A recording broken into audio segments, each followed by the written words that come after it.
Are you looking for adventure? Do you want to find peace? Long-distance trails offer you freedom and discovery. They offer a way to connect to yourself and to the world around you at the same time. The most popular trails have become crowded, but there are so many other trails that have plenty of space. The Trails Around the World podcast is here to introduce you to new trails and to new types of trails and to expand your horizons. Join me as we explore, finding out what is possible and how to do it. Nick Hall, welcome to the Trails Around the World podcast. Today, we're going to discuss the Everglades Challenge, which is one of a number of events that are run by Watertribe. And I'll let you get into more description of Watertribe and Everglades Challenge. Can you tell us in just a few sentences what's special about the Everglades Challenge and why would we want to experience this event? Well, anyone who's listening to this podcast, anyone who has read about Watertribe will definitely want to do it, if for no other reason, to avoid the regret of not having done it. And another is so many things can go wrong, but it's a wonderful formula for better coping with just about any form of adversity or stress. And what really makes this not just the Everglades Challenge, but the whole Watertribe concept unique is the fact that everything about it is totally unpredictable. And whether it's the water conditions, the sea, the weather conditions, something breaking on the boat, something breaking on you, it's all quite different from year to year. And I've been doing it now for the better part of, well, almost 20 years. And I thought I'd get bored, would quit doing it after a while. But every single trip is different. Same terrain, but you might reach a certain point at night sometimes, other times during the day. It's always different. That's what makes it unique. I'm not sure we defined the Everglades Challenge, which it's a 300-mile event approximately, right? And it is nominally a race. There is a winner, or there are winners in the classes, different categories. And it runs down, it starts in Tampa, right? Or Sarasota? Well, Tampa Bay area. It actually starts in St. Petersburg and a county park called Fort DeSoto Park. That's where we begin. And let me just clarify one thing. You put two people in boats next to each other, heading to the same destination, and they will turn it into a race. But it really isn't a race. It truly is a challenge. And the person who comes in first gets a shark's tooth. Same shark's tooth you could probably buy at Walmart for, $4 or $5. The person who comes in last gets a shark's tooth. That's it. There's no cash award. There's no trophy. They get bragging rights, and you do get recognized if you came in first in your category. But there are so many categories. There are, at least half a dozen first place people, and there are, the first in if you are a mixed couple, so man and woman, which is quite common.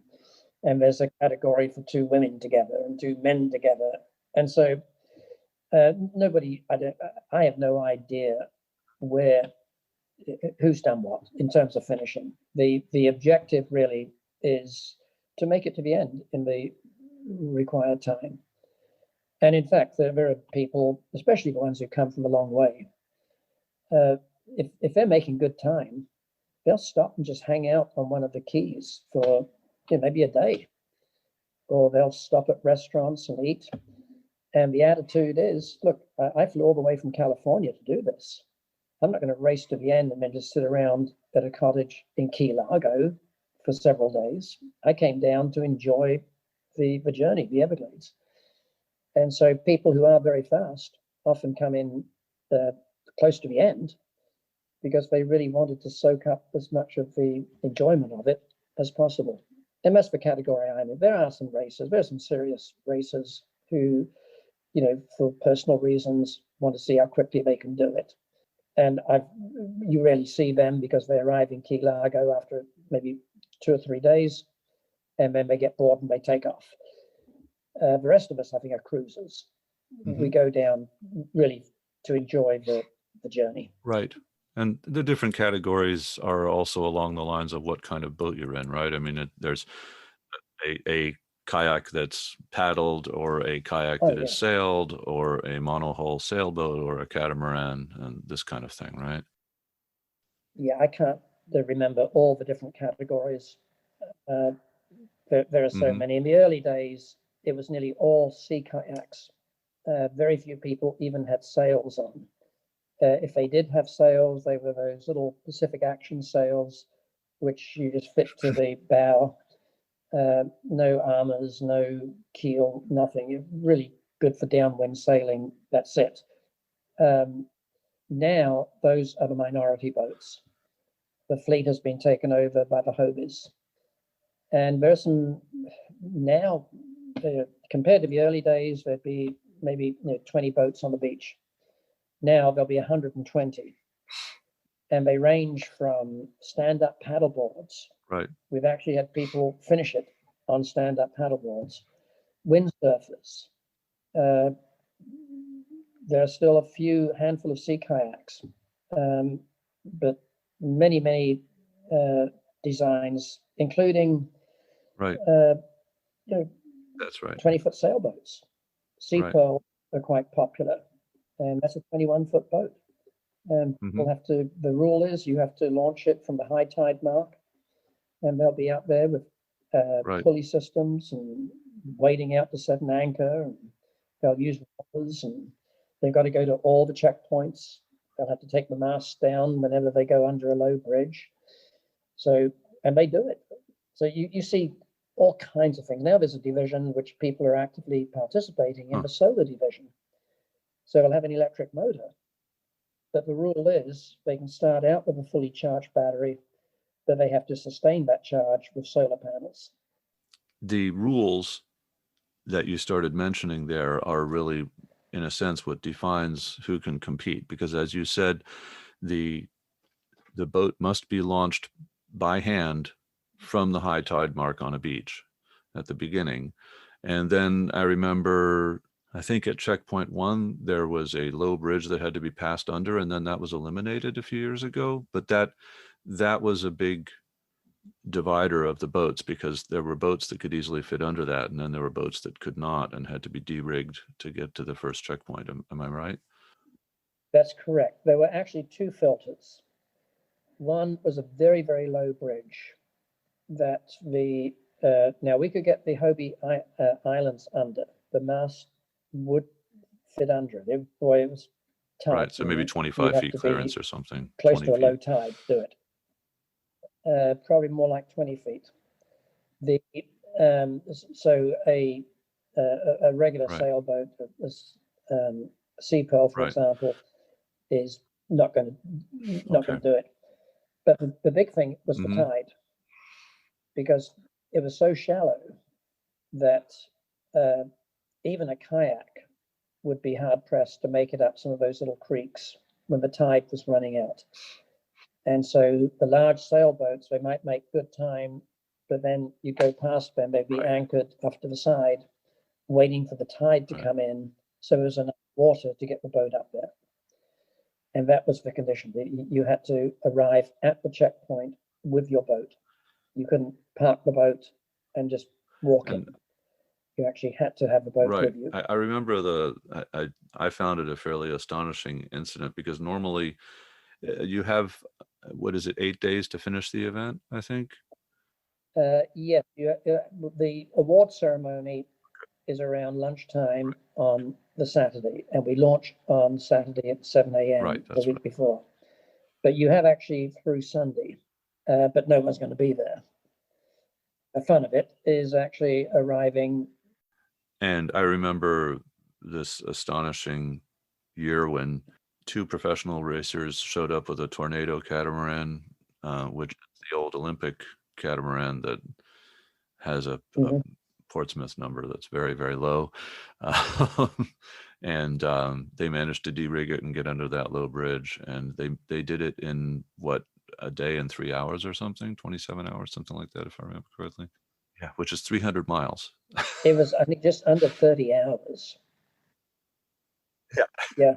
Yeah, I'd be hard pressed to take a powerboat down. Randy Smythe was he was either right behind them or maybe even ahead of them. He was in this boat he'd built out of titanium, and he had hardly anything with him. Right. Because he didn't plan to be out on the water for more than a day or so. Wow. And, he's literally sailed off the beach. I mean, you just put those sails off and he was gone. In fact, one year he was stopped by the Marine Patrol, I think it was, or maybe the sheriff down in Fort Myers. No they motor. thought he was going too fast. Yeah. So, well, that's what he reported. So, but yeah, we have some real professionals out there. Yeah. And those are the ones I was referring to. They are going for time. They are ready. But the majority of people are in it for the challenge, as you said. The objective is to finish. That's really it. And a lot of people don't finish the first year they did it. I didn't. It's not uncommon for people to do it 2 or 3 times before they finally finish. The event takes place in early March every year, right? First Saturday in March. And it seems, having followed it for years, it seemed that the social aspect was a large part of the appeal of the event to the participants. Would you say that that's correct? Well, it is, and in a strange way, because the only time we really see each other is at the start. We set up on Friday afternoon, the captain's meeting, and that's when we, hobnob and we chat and say, it's good to see you again. Haven't seen you since last year. And then again at the finish, for those who do finish. Now, in between, you might bump into somebody at a checkpoint, but different boats have different abilities under different conditions. If the winds are favorable, those people in the sail, in anything with a sail, are going to scoot on ahead. If the winds are not favorable for a sailboat, that's going to give the advantage to the sea kayaks. They just tuck in close to shore and make pretty good way. So you won't see people, and if you do, everybody's so exhausted. And there have been times when I've arrived in Chokoloskee, when I just pulled the boat up as the tide was going out, and just ran up, filled up my water bladders, jumped back in a boat, and rode the tide out before it turned, or the water got so low that there was a danger of running into oyster bars. So there's not much socialization there, but it's funny, even though, and we don't even know each other's names. People know me only as Pelican. I know Vladimir as Crazy Russian, Kiwi Bird. I don't know what their real names are. I know a few of them, first name. Yet we're all good friends, and we feel very close to each other. And I think it's because we've all shared the same unique forms of adversity that you do experience in an event like this. Even though you're out there by yourself, you know that there are some people ahead of you, there are some people behind you, and who knows, when you stop for the night, you may see, when you wake up in the morning, a tent set up down the beach, and you wave to each other, maybe wander down, have a brief chat, and then quickly get underway again. So it's a unique type of camaraderie and socialization, but the real socialization comes at the end. Oh, definitely. The Crazy Russian was the one who had an inflatable catamaran for a number of years, isn't he? Yes, a Russian design. I'm fond of folding boats and that sort of thing, so I definitely noticed that. And he did complete with the inflatable catamaran, right? He has completed several times the Everglades challenge, and he's also done the ultimate challenge, the 1,200-mile race. So the ultimate challenge is every second year, or is it less often than that? Every other year, and that starts at the same time in the same place. But when the Everglades challenge finishes, the ultimate challenge continues on and is 4 times as long, and ends up with you bicycling across northern Florida with the boat on a trailer behind you, right? Well, that's what I've done, yes. Right. I had a folding bike, Brompton, and the rule is you can use anything you want to transport the boat from St. George to Fargo, Georgia, about 40 miles. You could take an F-150 pickup truck with you if you want. Okay, so it can't be motorized. You have to carry it with you on the boat the whole way. And you have to, well, no, obviously that would be impossible. I would never use a bicycle again. And the reason is because it adds weight and takes up space. And there's not really that much of an advantage. Yes, I knocked out the portage in a matter of, I think, 4 or 5 hours. But the people who hiked did it in a day and a half. Now, by the time I got the bike, each night when I stopped, I'd have to pull the bike out. That was when I was in the sea wind. And everything was packed so tightly that there was only one place where the bike would fit, where it would be protected from the elements. That it cost me extra time just setting and breaking camp. Not to mention the weight kept the boat lower in the water, more resistant. And I think I would have been a lot better off just walking, which if I do it again, which I probably will, I would do in the future. I would carry a cart.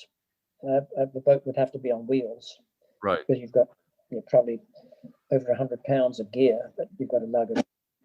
But even if it took 2 days, it would kind of be refreshing, a little break from the muscles you've been using. So during the event, are you allowed to resupply with food, or do you have to carry that? Do you have to carry everything with you for the entire event? No, you can replenish food and water, but you have to do it by yourself. You can't have somebody meet you with food or water. You can use any resource you want, but it basically has to be a resource available to everyone in the race equally. So, if you want to pay for a taxi or an Uber and go to a local grocery store to replenish, you can do that. You can stop and eat at a restaurant.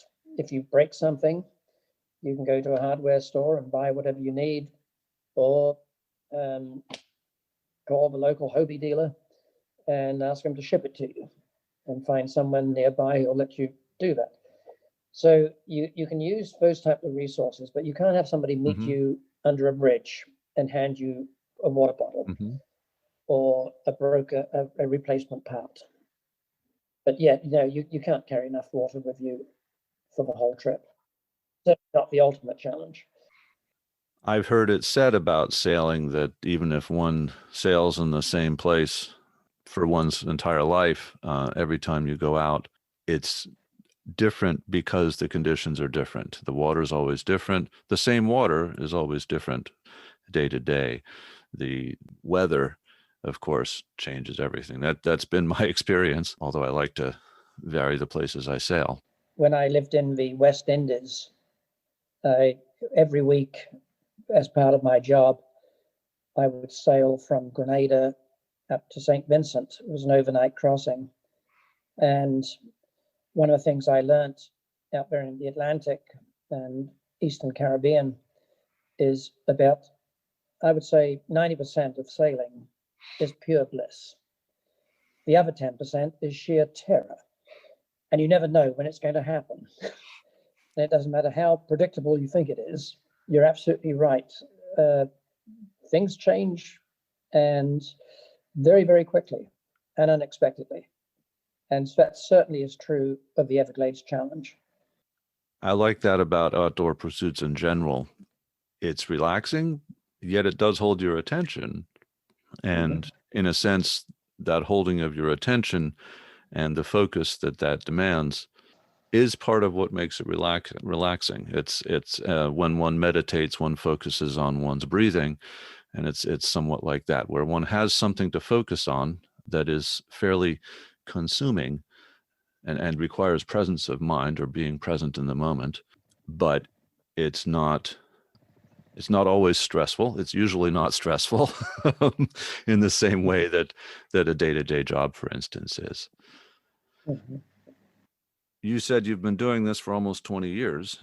How did you first learn about it? There was a feature article in the local newspaper written by a reporter who had done the event the first year it was staged back in 2001.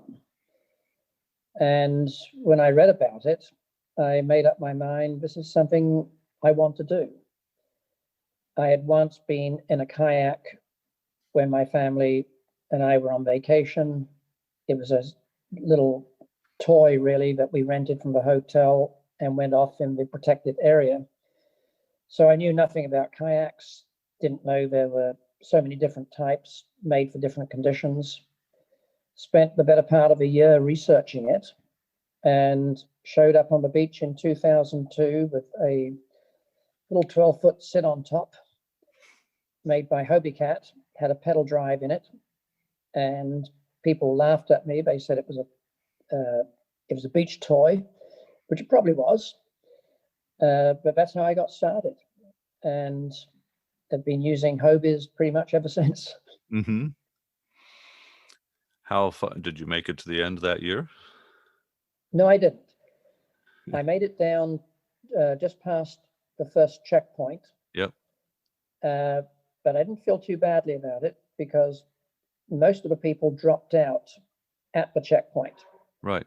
And the reason is because a front came in, the wind, the wave conditions were very, very bad. And not only that, but freezing temperatures went all the way down to Everglades City. And I will be the first to admit I had no business being out there. I had no idea what I was doing. Now, of course, so did neither did the other people, many of us doing it. It was basically the first time any of us had done anything like that. Mm-hmm. It was a good learning experience. And so I always sort of pat myself on the back for having the wisdom to realize what my limits were and not do something really crazy, push on, and possibly have a catastrophic outcome. Yeah. So no, I didn't make it that first year. Made it just about every year since. And when I haven't made it, it's been when I've had somebody else with me, a grandchild, my nephew once. But otherwise, finished most of them, mm-hmm. the majority. You were saying that you've used Hobie products a great deal of the time. Are Hobies very common in the event? They weren't back in the early years, but they now have become probably the dominant boat design in the event. There's an entire division for the Hobie Islands, the Adventure Island, which is the single boat, or the Tandem Island, which is the double. And the reason I selected it was because of the pedal drive. And the reason for doing that is because when I was a teenager and thought I was indestructible, I had a summer job out in the Black Hills of South Dakota, which happened to be milking rattlesnakes and wrestling alligators at what then was really nothing more than a tourist attraction on the road to Mount Rushmore. And obviously people came not to be educated, but rather to be entertained. They wanted to see us get bitten, take chances. And one summer I accommodated them and got a nasty bite right through the joint on my right thumb. And so if I hold a knife for a long time, if I'm operating a paddle in a canoe or a kayak, it tends to stiffen up. I've got sort of permanent arthritis. And so I wasn't sure if I could make it with just the paddle. I knew I could make it if I could use my legs. Right. So one day I was out sailing with my daughters on Tampa Bay, saw this guy gliding across the water. His hands weren't moving, and he was using his legs. So I sailed over to him and asked him what kind of boat it was. He told me it was a Hobie. It was, I think, the first year they came out with that pedal drive. No sail, nothing, just a straight little kayak, 12 foot. And that very evening, late in the afternoon, I drove down to the local shop where they sold them. And that's how I came to use it. I wanted the ability to use my legs and not rely just on that gummed up hand. And don't feel sorry for me, by the way. That bike brings back wonderful memories of carefree days with no adult supervision, living in the basement of this tourist trap. And I mean, I should never have lived past my 19th birthday. It was a summer job that got me through college. I continued doing for almost a decade. But nonetheless, it's a gentle reminder that I do have limitations. Now, the pedal drive you're talking about is the Mirage drive, right? Which is, it uses underwater wings, I think, right, instead of a propeller. Is that correct? Correct. Yes. And so that has fewer issues with getting fouled by weeds and that sort of thing, right, than a propeller. Well, probably not. However, it's ever so easy to remove and pull the weeds off. Right. Okay. But if there is a lot of seaweed, a lot of vegetation floating around, they will get caught around. But all you have to do is lift the drive out of the boat, not even all the way, and then just put it right back in, and everything drops off. Whereas a propeller, it would end up getting twisted around. And I haven't seen a design where it's really easy to pull the propeller out and make whatever repairs. So definite advantages. And according to the engineer who invented it, it's more powerful than a propeller. More efficient. Well, I shouldn't say more powerful, more efficient. More efficient, yeah. That's interesting. Yeah, I mean, with a propeller, I think you need to take a knife and go underwater, right? Essentially. You probably would, yeah. So. I mean, I've never used one of those in a kayak, so I don't know how easy it is to remove. I'm sure, you can take it off, but it can't be any easier than the Mirage drive. Right. Does the Mirage drive have any utility in terms of as a foil surface to help when you're sailing, or? It depends on what point of sail you're on. Yeah. If you're going downwind, it adds resistance. You're better off pulling it out and putting the plug in. Okay. If you are on just about any other point of sail, I have personally found that if I keep the blades down, it adds a little more resistance against lateral drift.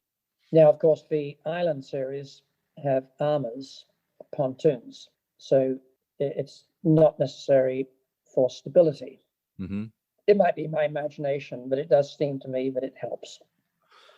But the amas are not shaped like foils, like the hulls on a Hobie 16, are they?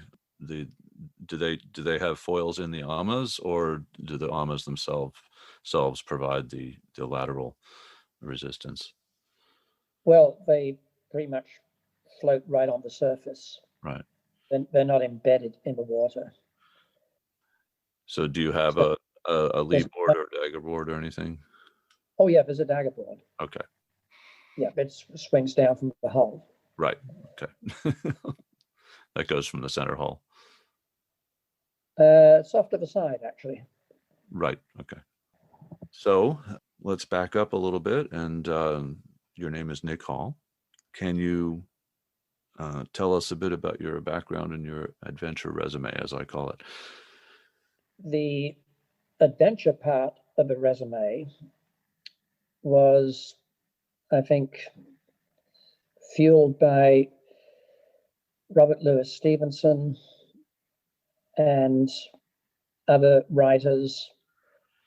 As a child growing up in England, Robinson Crusoe, Swiss Family Robinson, Treasure Island, these were all my staples. And I think in part because my playground had been the ruins and craters left behind by World War II, growing up in England. And so I sort of came to the conclusion at a very early age that life is very short and you never know when it's going to end. And that was, hearing stories about relatives and friends of the family who never made it back from the continent during the war or died in London during the bombings. And so my mother instilled in me a philosophy that you live life to the hilt and you take advantage of every moment, but you live responsibly, assuming that you're going to live forever. And that was one of the reasons, I think, why when we migrated to the United States, she married my stepfather, who was in the American Air Force. First station was in South Dakota. And when I was, I think, 11 or 12, I got a job at the reptile zoo, the Black Hills Reptile Gardens, putting bumper stickers on cars, sweeping floors, mundane stuff like that. And then my father got transferred to Massachusetts, and they had very strict child labor laws in Massachusetts. I don't think they even existed in South Dakota. You could get a job at any age if you were capable of doing it. And if you were not 16, then it was almost impossible to get anything other than a paper route or maybe mowing lawns. And I was used to having income during the summer. The idea of sitting around with nothing to do to earn money was something I wasn't really keen on.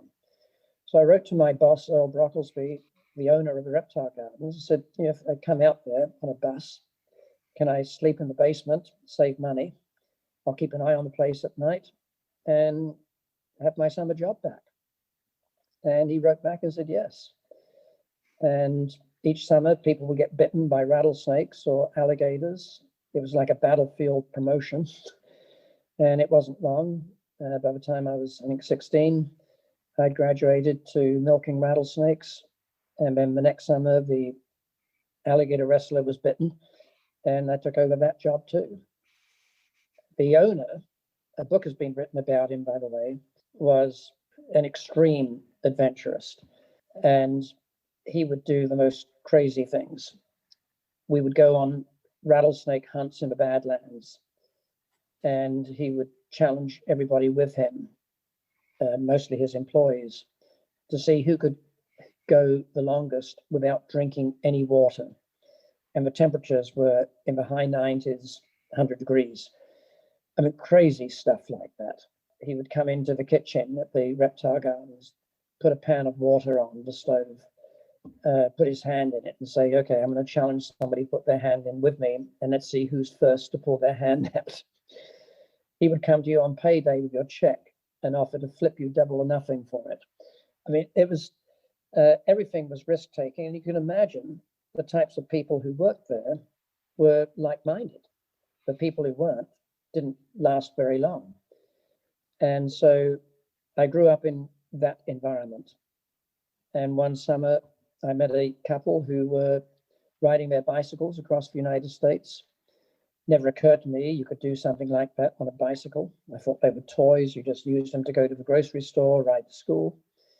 And I remember during the conversation with them, the one thing that stood in my mind is they stated that they regretted they had not done that when they were younger. Now, I'm guessing they were probably in their mid-20s. I was 17 at the time. And I thought, younger? Well, you must be talking about me now. And so I went down to the hardware store. There was no bicycle shop in Rapid City at that time. They ordered a 10-speed for me out of Minneapolis. And at the end of the summer, I rode it back to Massachusetts. I was 2 weeks late for my senior year in high school. But I figured, what the heck are they going to do? Kick me out at this point? And that began the pursuit of adventure.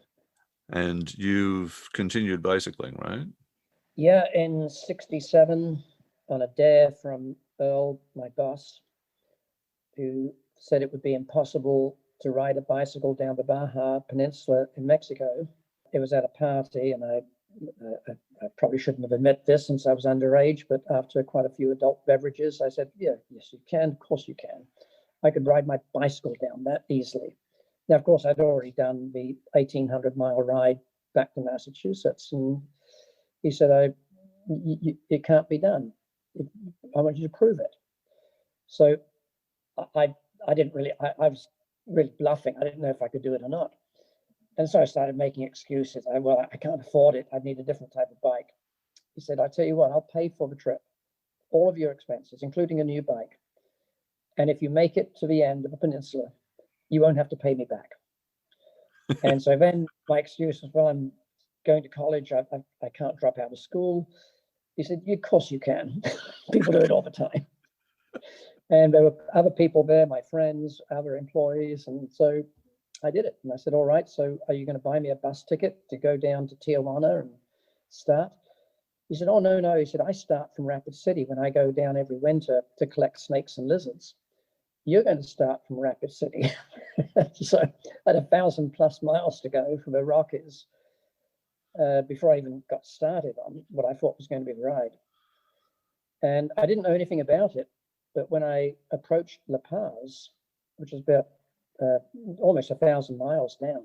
This is at the south end of south end of Baja, yeah. California. Now, in those days, in 1967, it was pretty much desert. There was a little village, El Rosario, not far south from Ensenada, and the road finished. That was it. The telegraph line finished, and there were no maps. There was just a guidebook, and it said, go 1.5 miles, you'll see a big boulder, angle to the right, and then continue on. Well, you can't keep track of distance when you're on a bicycle. So I was basically just looking for tracks in the sand. The government used to send a truck down once a month with supplies from a few people who lived down there. A month later, I think it took me 28 days, I made it to the outskirts of La Paz. The road was graded a little better. I started hearing dune buggers and motorcycles behind me. And I crossed the finish line during the first running of the Baja 1000. Right. That's when Steve McQueen and all these famous people were in it. And I got invited. I was the only bicycle. And they invited me to all the celebrations, which were, incredible parties. They were all-night affairs. And they announced that I was being given the record for my class bicycle, because I was the only one who did it. It was never recorded, I don't think. I did get a letter from one of the government officials, sort of congratulating me on it. But that's how I came to do that. And I ended up doing it again 2 years later because I got a call from the editors of, I think it was Bicycle Magazine, and they were going to organize a group to do the Baja. And they thought they were going to be the first to do it. And then they found out that it had already been done by me. So got a phone call. Chap said, would you do it with us? Come as our guide. And one thing I left out was I met Earl halfway down the peninsula. He wanted to hike the width of the peninsula, but didn't want to try it by himself. And so part of the deal was I would meet him halfway and we would hike the width. I lost time. Who was that you met? Say it again. The width. He wanted to hike across Baja, not the length, but from west to east, from Pacific. I'm sorry? Who was that? That you met? Earl Brocklesby, my boss, my mentor. Okay. So he was down there too. He came down. Yeah, he was in his 4-wheel drive pickup truck, camper on the back of it, and there were these two girls who worked at Reptile Gardens in the souvenir shop who came down too, and they were going to watch the equipment while he and I did the hike. And then they continued on down the peninsula and we met up at the end. But I lost time on that. I got ever so ill. I was drinking water wherever I could find it, scooping it, sharing it with coyotes and other critters. I had every gastrointestinal symptom in the book. Right. And lost I think I lost over 20 pounds on that ride. I was having to pedal at night because I couldn't carry enough water. There wasn't enough water to survive if I went during the day. And so I knew, and the bike I had, it was a 10-speed. Every night I had to take the brakes off because the rims were so bent. They kept pressing up against the pads. And the sand was so deep in places, I was barely moving, walking a lot of it. So didn't really make any difference, but I didn't have any brakes. I knew that I could do it in a lot less time than I think the 28 days it took me the first time. So I wanted to slip down there before this bicycle editor went down and get a better time. And I did. I went back down there, did it in like 19 days. No interruptions, just went straight through. And then bloody hell, I heard that they canceled their trip because somebody had already done it and they wanted to be the first. So I went back and did that again. I've since ridden from Tampa to Toronto, San Diego to St. Augustine, Florida, Massachusetts to Washington, most recently Seattle, diagonal back to Tampa. Yeah, that's my thing, just cycling. Mm-hmm. And now kayaking and doing the Everglades Challenge. Right. Well, just in case any listeners aren't familiar with Baja, it is a 1,000-long-mile peninsula that is in Mexico, and it's south of California. So this peninsula projects southward from Tijuana, which is just south of the Californian border on the west coast of the United States and Mexico. Right. Very remote, all rugged desert, right? Well, it was then. I have not been back since. Well, kind of. I had a invitation to speak on board a cruise boat that went down the coast of Baja out of Long Beach, California. And I'd never wanted to go back because from what I understand, there's like an interstate highway that goes all the way down the peninsula. Cabo San Lucas was just a rugged rock. You just ended up on a beautiful beach. There were a few little huts around. Now I understand it's a 5-star resort. And so for me, going down and doing it was just the challenge of seeing if it could be done. And I haven't been back since. So it's no longer rugged. There are stretches. I think they shortened the race to 500 miles. It's Baja 500 now because I don't think there's 1,000 miles that really lends itself to off-road racing. I may be wrong about that, but I had read that it's now called the Baja 1000. Maybe they've got a longer routes, but not the original. That's all being built over. Would you describe yourself as a sailor at this point in relation to the Everglades Challenge? Well, I suppose I am by virtue of the fact that I've been doing it for a while. I took up sailing when I was in college back in 1970, I think it was 70 or 71, and spent a couple of years working for National Geographic and was living in Grenada and sailing up islands, actually collecting whale brains. It was part of a study to find out why they mass strand. Had a little 22-foot westerly, a boat made for the North Sea, just sturdy as can be, and took some pretty heavy seas on some of those commutes, especially when the squall line of Hurricane David came through back in, I forget when that was, 78, 79 maybe. So learned a lot about sailing in blue water during the years that I lived down there. Always had small boats, helped the owner of a charter company get his boats out of St. Vincent when the volcano Le Soufriere erupted. He wanted to get them all down to the neighboring island, Bequia, and he was running around St. Vincent, checking all the bars, anywhere he could find people. And anyone who had any sailing experience he put on one of his Pearsons. I think that's what he had. Maybe some Morgans. Okay. These were 50, 60-foot boats. And there'd be two of us heading south with the idea that we would beach the boats in the event that there was a tidal wave. There were some underwater earthquakes at the time, so things were really potentially pretty nasty.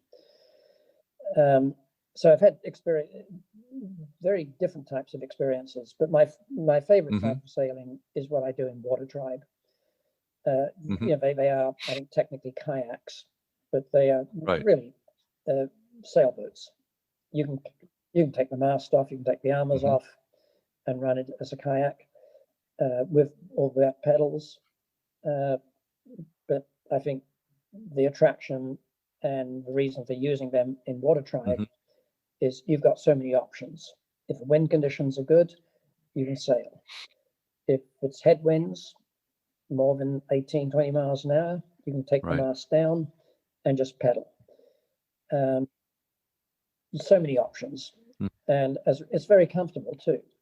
Now, compared with a sea kayak, which is sort of wedged into, on the there have been times on a hot day when I actually jumped in the water to cool off.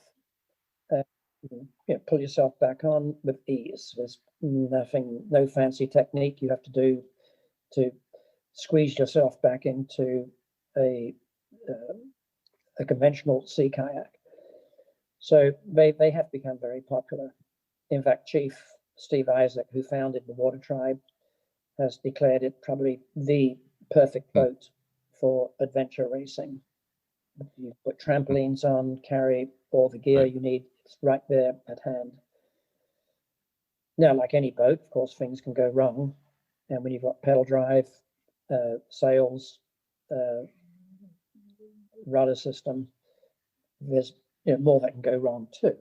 So I'm not saying that it's not without its shortcomings, but overall, it's all I've used, except for 1 year when we did a 1,200-mile race, the ultimate challenge, which circumnavigated Florida. And I called up Jim Zanowski, who invented the pedal drive and is the chief engineer at Hobie.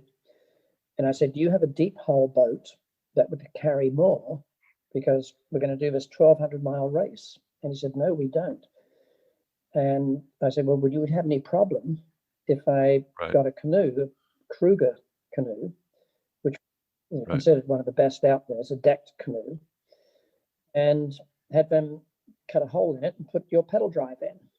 He said, well, we'd much rather you use one of our boats, but if you are going to do it, I'll give you a hand. I'll help you with the design. And he sent me a sticker, which I put on the boat, saying powered by Mirage Drive. So there was the connection. I went to Home Depot and got some of those aluminum paint extenders, and then got a couple of fenders from the sailboat and secured them to the end and made essentially an Acker armor system out of them. And it worked pretty good. Later, I gravitated to the Baylock system with the inflatable armors and the sail. So this Kruger Seawind, when it was decked out, looked like the present-day Adventure Island. And then a couple of years later, the Adventure Island came out, and that became the boat I used.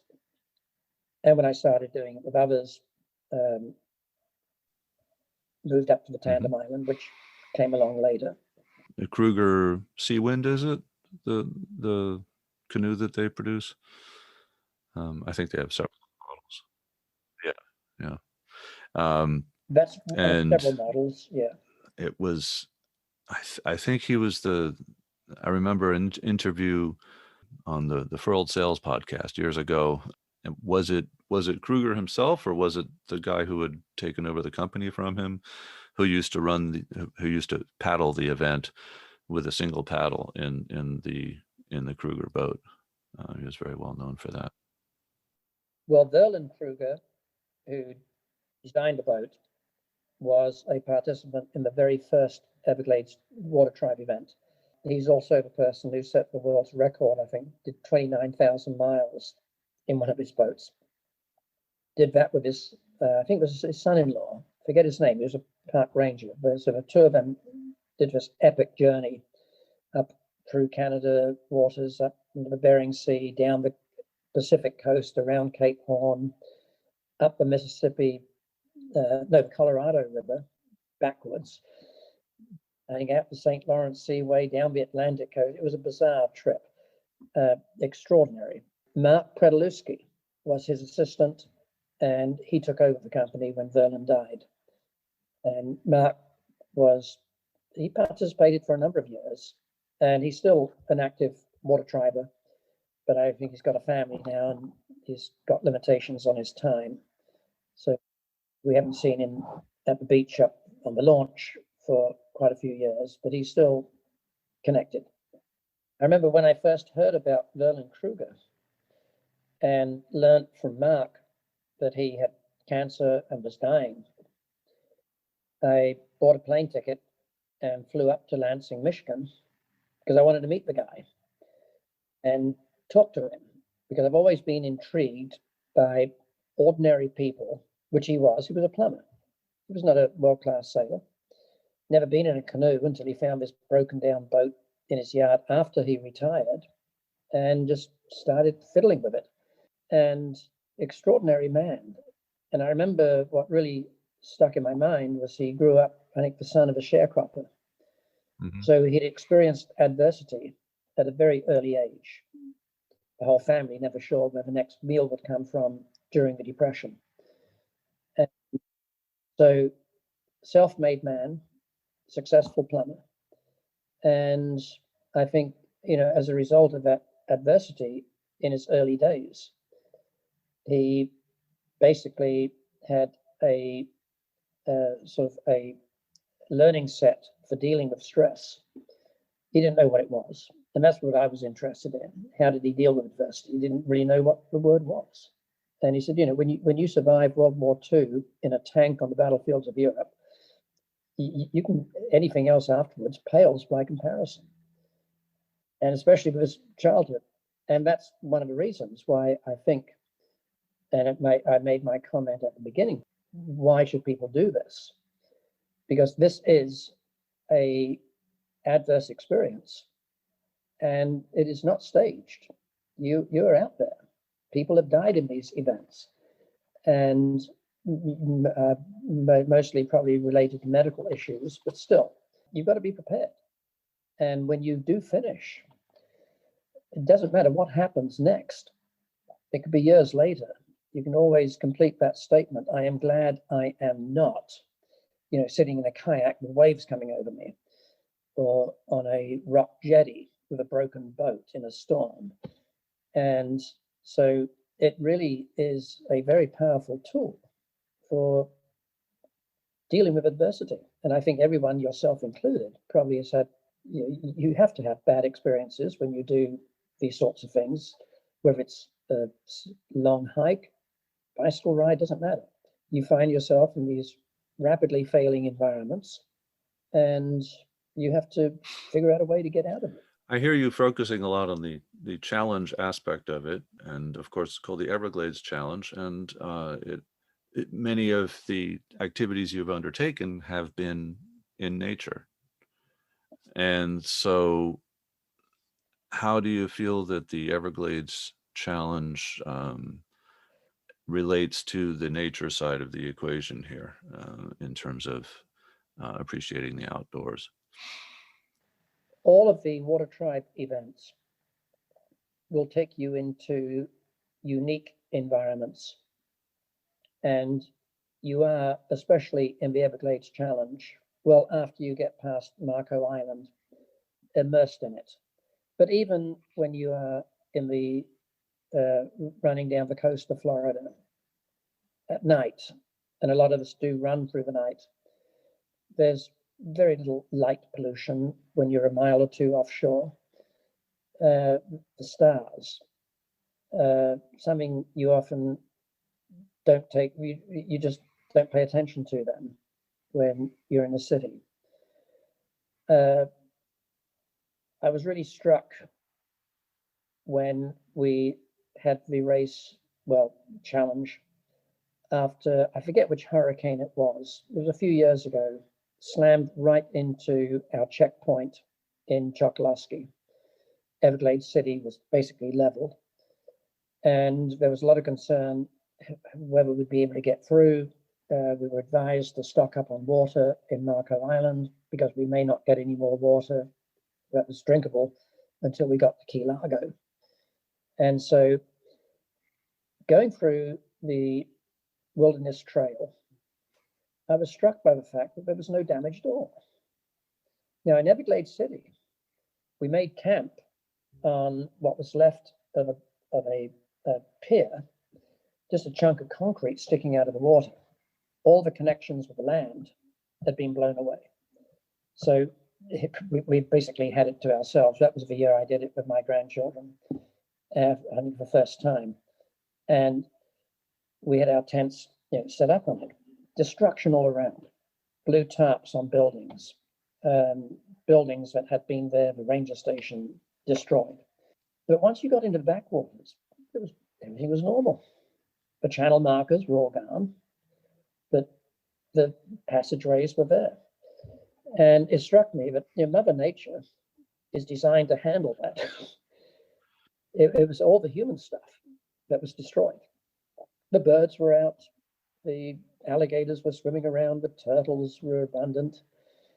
And when you're close to it like that, you really do increase your awareness.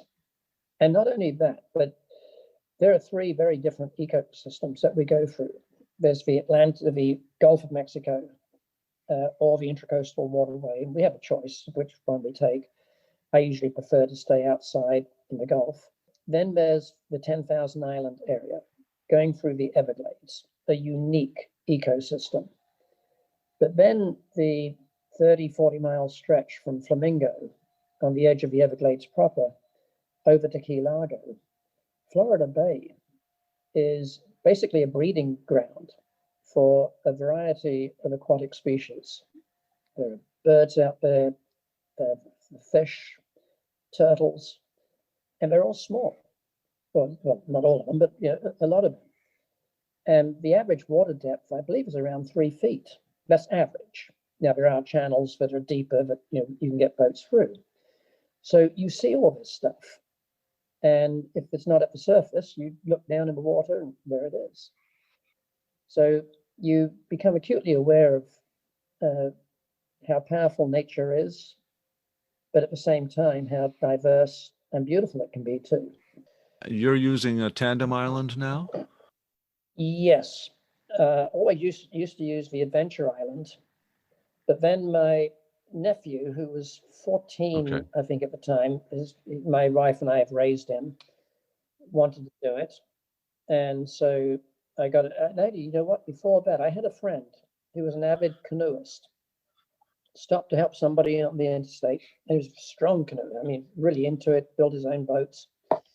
Was helping somebody change a tire at night down on the interstate near Miami. And a drunk driver drove into the back of the car he was assisting, crushed both his legs. One he lost there on the spot. The other one, I think one vein left in it, and he could barely use it.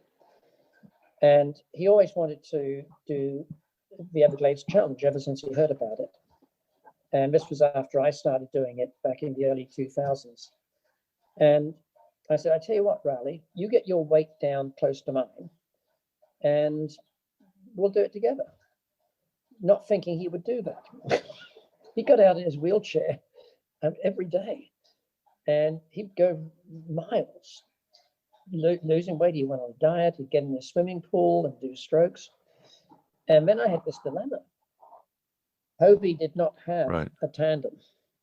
They only had the Adventure Island. And yet I did have a Neki Tofino, which is a very 22-foot sea kayak. And that was a tandem. However, I wasn't sure if I could paddle because of my hand injury that whole distance.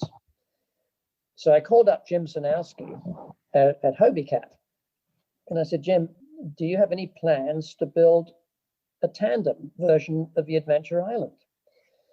And his response was, how did you know? I said, well, it's just the next evolution of the Adventure Island. He says, yes, as a matter of fact, we have a prototype. It's handmade out of fiberglass. I said, any chance of borrowing it and using it in the challenge? And I explained the situation.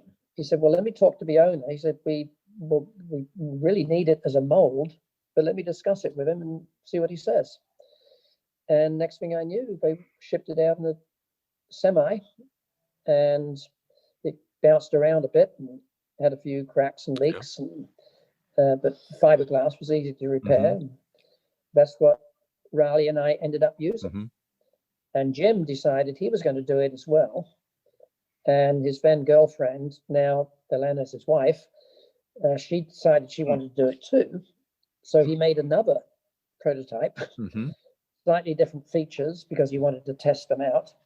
And so we had the two prototypes in that race, in that challenge. That was how the tandem came about. So they did not end up as the plugs for the molds for the rotomolded boats themselves.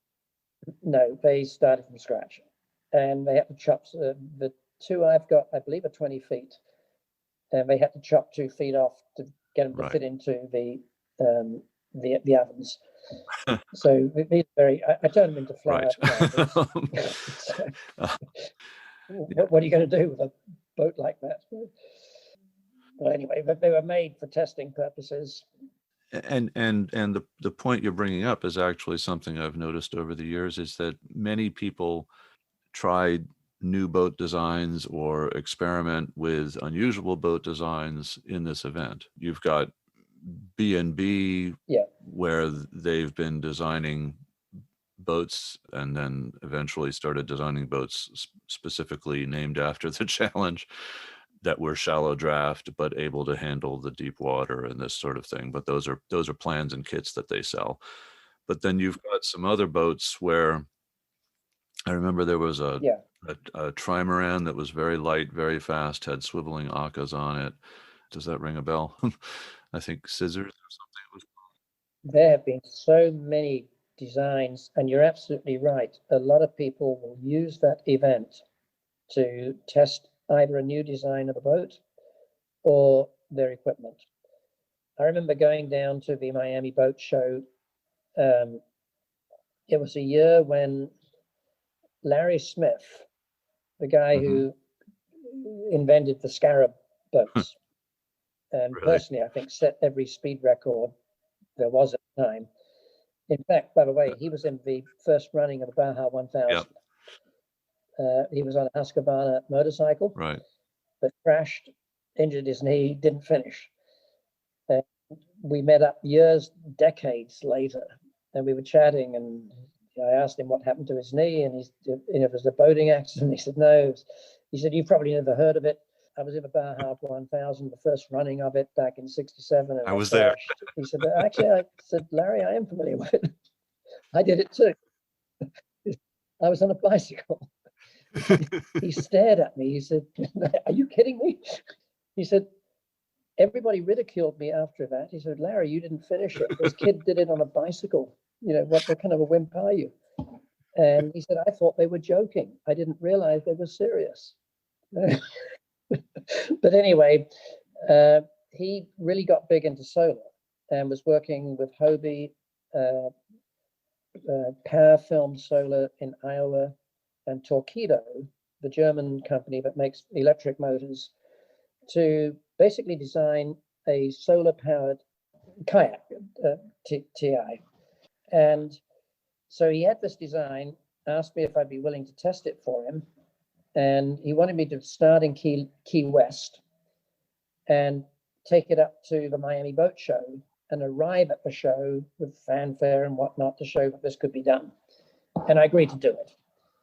And when I was walking around the show, and I might add with Larry, who is sort of a superstar at those types of events because of his history, I had people coming over offering me all kinds of stuff, lights, life jackets, dry suit, anything that could be used in the Everglades. In fact, duplicates of things. They said, would you use this in the Everglades Challenge to see if it holds up? So there are people who are not only testing new designs of boats, but I think they consider this the acid test. If your equipment can survive that, then it can probably handle most anything. And I must say that I really connected with Jim out at Hobie when I bought this little 12-foot boat. I had no business using it in an event like the Everglades Challenge. For people who called it a beach toy were absolutely right. And I kept breaking the pedal drives.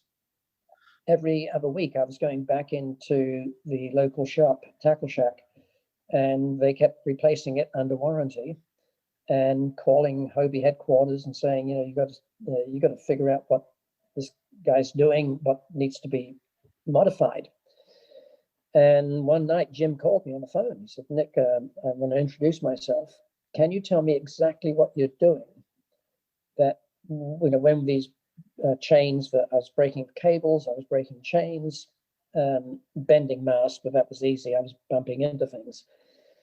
And he said, I think I know what's wrong. I'm going to make a prototype. I'm going to change the design, and I'm going to send it to you. Would you mind testing it for us in the next Everglades Challenge? And he said, I don't want you to wash it off in fresh water. I don't want you to lubricate it. Just see if you can destroy it. And I'm going to send you a brand new one too, so you've got it as a backup in case my modification doesn't work. And that started, and whatever he did, I think he identified a slight twist in the cable as I was pedaling.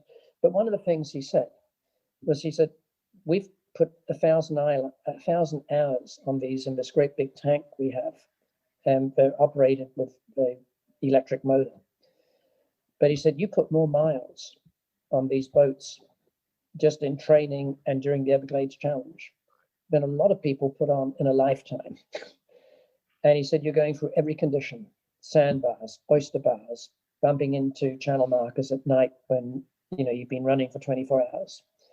And he saw the value of the Everglades Challenge as a testing ground for their new designs, their new seats, their new dagger boards, whatever they make, new rudder systems, so that they could spare the cost of warranty work down the road. And it was very impressive that they would basically put their new designs and equipment on public display. Because, something did break. It was obviously an embarrassment, or could have been. They didn't see it that way.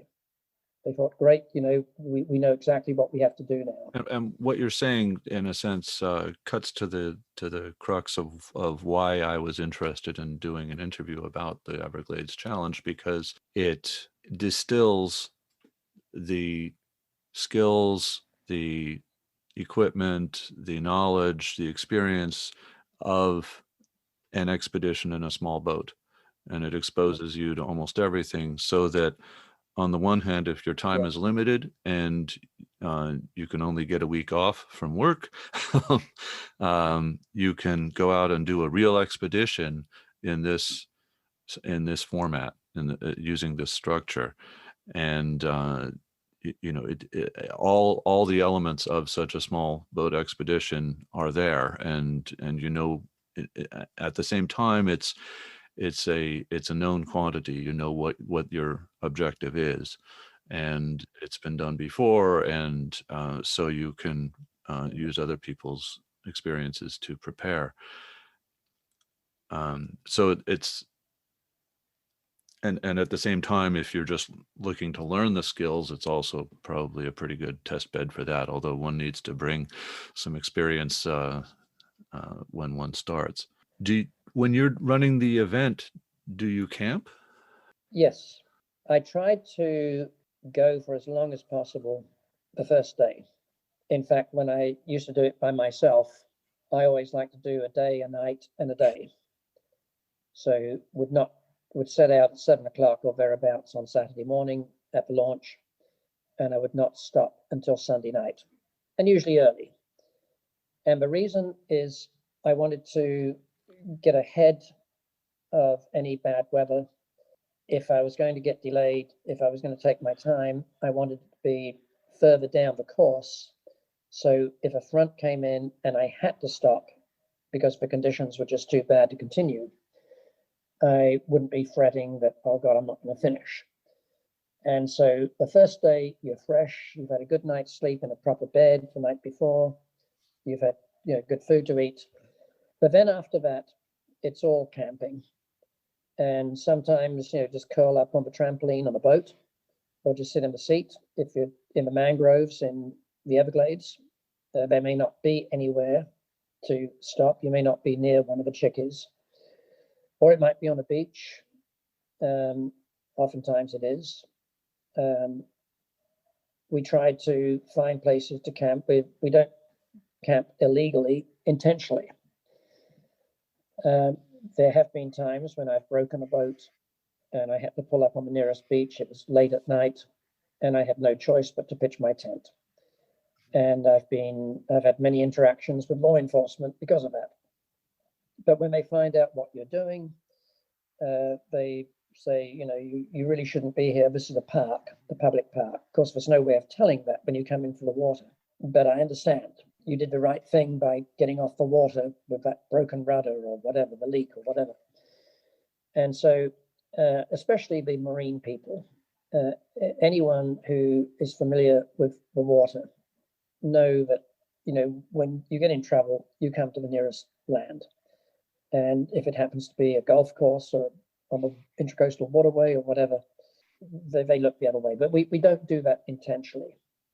And in fact, it's emphatically stated during the captain's meeting that you have to stay legal. But so one normally camps. It seems like an interesting thing you said in passing there was that the trampolines on, this is another reason that the Adventure Island or the Tandem Island is a good choice, because the trampolines are comfortable enough to sleep on. And that this is for people who don't know the boats, the trampolines, the outriggers on this boat, the akas that hold the amas are the outriggers, the akas are the arms that hold the amas, and then the trampolines are strung between the akas, the arms that hold the trampoline, the outriggers. So the trampolines are comfortable enough to sleep on, right? It depends. If you are on the shore, yes. But if you are out on the water, right, and the boat's rocking, your weight is going to push you down, so that every couple of seconds, a wave is going to be hitting you from underneath. Right. And the water temperature can be down in the 60s.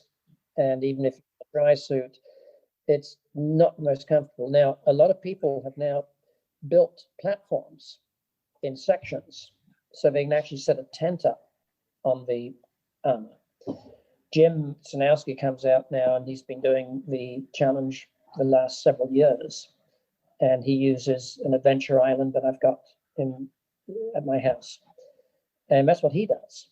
And he'll set up a tent right on the trampoline with he has these hackers that he puts his bags on, and he configures that in such a way that it provides solid support, so water's not hitting from the bottom. Other people have rigged hammocks. Right. They'll rig a system on the stern and the other end to the mast, and precarious to me, but that's what they do. Yes. So there's some ingenious ways that people have come up with to sleep on the boat. Now, I started doing it with my grandchildren, did it with Raleigh that 1 year, my friend with one leg, and then my nephew, we crashed and burnt on a rock jetty after we flipped in very strong winds. I think the winds were gusting around 27 knots, and boat turtled, and we ended up, the wind was blowing out of the northwest. It was pushing us to the land. There was no need to call the Coast Guard or the Marine Sheriff's Division. And what I couldn't see in the dark and the waves was the rock jetty at Gordon's Pass between Naples and Kaiweetan Island. and we hit it. And that was Really? busted up the boat. I mean, splintered the boat, and lost nearly all of our gear. Since then, I've been doing it with my grandchildren. Yeah. Starting with my eldest when he was, I think, was still 10. Yeah, he was 10 first year, and he's become a very adept sailor. In the early days, he was just a passenger going along for a ride. Now, he's a tremendous resource. The kid's got natural mechanical abilities, and he'll spot things going, come up with solutions that I would never have thought of. And in fact, just to add an aside, it was a couple of years ago, he was in a boat with his cousin, who was a year younger. And Jackson, the one who's pretty experienced now, called me on the radio. For 3 boats out there, I always have an adult. I like to have an adult in each boat with one of the children. That way, if anything happens to me, there's somebody else who can take over. Well, one of the adults came down with shingles, had to drop out after the first day. And so I turned to Jackson. I said, Jackson, do you think you can get this boat down to Key Largo? And this was way up near Sarasota. He said, yeah. I said, all right, I'm going to put James in the boat with you. I'll just go solo in the tandem, and let's see how you do. Well, the weather got bad. We had to drop Joey off so he could get to a hospital, and eventually picked up. But we continued on. Weather turned really bad. In fact, they put a weather hold on the event. We were trying to get down to this, it's called Lover's Key, and it's just south of Fort Myers. And I've been there before. I knew that we could tuck in behind and get out of the weather. But it was still a good 20 miles away. The sun was going down. You could feel that chill in the air. The waves started kicking up. Jackson gets on the radio. He says, hey, Pelican. His Watertribe name is Eagle. He said, I just saw a sailboat off to the starboard side go down. Looks like several people are in the water. Should we go over and help? And I said, yeah, of course. And I looked over. I hadn't seen him. And so off we went. There were 3 elderly gentlemen in the water. And I got on the radio, called the Coast Guard, but there was no reply. I was hoping they could hear me. I gave them the coordinates, but the wind was blowing so strong that we were drifting quickly. And I went after the heaviest person who was in the water and figured I would get him into my empty seat since I was running the tandem single. And I told Jackson and James just to stand by. The other 2 were on the upside down hull of the boat. So I went over to get my chap, but he was so exhausted and from the cold, he couldn't get himself up into the boat. So I used my anchor line, tied him to the side of the boat, got a life jacket. I felt like I was in The Sopranos or something, Godfather. Anchor line to a live person. Told him to hang on. I turned around, and there's Jackson and James, and they have the other 2 sitting on their trampolines. And I hadn't spoken to them. I was just working on getting my guy on. And when we got into shore, I said, how did you do that? He said, well, we saw how much trouble you were having getting your guy into the boat. Couldn't do it. He said, I noticed the keel was sort of sticking up on the side. So I ran our boat up on it. I ran the armor up onto the keel of their boat, and they just walked on. I mean, that's brilliant. And that's the kind of a kid he is. So, I mean, I always tell him over the holidays, I said, you cannot misbehave. You cannot get grounded during the Everglades challenge. Whatever it takes. Doesn't matter how annoying the teachers are, your parents, just suck it up and deal with it. Is one able to single-handedly depress one of the outriggers or amas below the level of the water? That's another way to scoop someone onto the yes, onto the trampoline, I guess. It would be. The only problem is we would have great difficulty doing it because we have the huckers connecting the two with our bags on. We have large watershed bags. So the bag would have to be taken off and the hucker disconnected in order to be able to swing the armor in. Or you could just take the armor off. They disconnect ever so easy. They're just two little guns holding them down. That's what most people would do. Yeah. When I turtled my boat with Mark, my nephew, got him on the boat on the upside down now trampoline, and we were drifting towards the shore. And I said, all right, Mark, I want you to stay on. I'm going to tie you in. I'm going to go underneath the boat and disconnect the mast. So as we drift into shallower water, it doesn't break. And he said, Uncle Nick, do you really need to do that? I said, well, yeah, if we want to continue this challenge, get to the finish. He says, well, if you do, that's way outside my comfort zone. And I thought, you know what? The race is over for us. Yeah. So I just stayed up there with him. And sure enough, after a while, I heard a crunch, and all of a sudden the boat started moving. And I thought, well, there went the mast. And yeah, and then I looked up and I said, I thought we were coasting into Gordon's Pass, which would have gotten us out of the weather and we would have been all right. I'd never been in there before. Usually, at least quarter of a mile, half a mile offshore. Never bothered. Always just went straight down to Marco. And I saw this gray shadow, and it was the rock jetty on the south side. And I got off. I hung on the boat. I was kicking and paddling with one arm and trying to steer us into the pass, but it was too late. That was the end of the event. That was the end of the event. And it was late at night. It was probably close to midnight. I have a bag. It's actually a watershed bag that they made for the Coast Guard. It has survival equipment written on the side, red bag. And I keep flares, thermal blanket, food, water, first aid stuff, everything you would need to survive in the Everglades.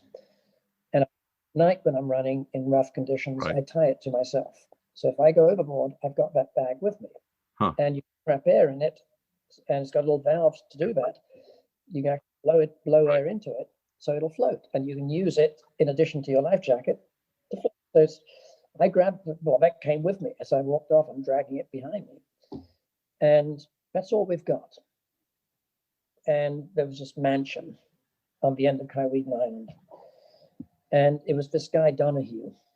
First, I thought it was Phil. I'd heard that Phil Donahue had a home on that island. Turned out to be another Donahue who owns the Aetna Insurance Company.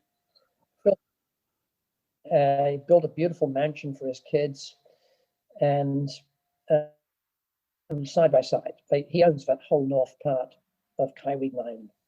There was a party going on at the upper deck. So I tried to get the attention of the people up there, and eventually I did. Young kids, college age, must have been his children, their friends. I held the flashlight on my face and shined it on Mark's too. I said, Mark, keep your hands out. I called up because in Florida, we have some pretty liberal gun laws. And late at night, two people on this private island, they would have been justified to, probably claim self-defense. And we're dressed in these dry suits. We looked a lot bigger than we really are. Well, chap shined a light on us, said, what do you want? I said, my name is Nick Hall. This is my nephew, Mark, and we're in distress. We crashed on the rock jetty, and we need some assistance. What kind of assistance do you need? I said, well, we need to get over to Naples, across the channel there to the mainland. He said, all right, we'll be down. We'll get you some help. Well, he didn't come down. We all stood up there just staring at us, and we just stood there. Next thing I know, a sheriff's deputy arrives. And he actually lived there on the island. Mr. Donahue built a home, which he donated to the sheriff's department on the condition that they keep the person there 24 hours. So this chap comes out, and he's got his hand on his gun, flashlight in my face. demanding, wants to see ID. Right. There was no ID. That was not in my survival bag. But it is now. That was on the boat. And I said, it's on my boat. And he looked and he couldn't see the boat.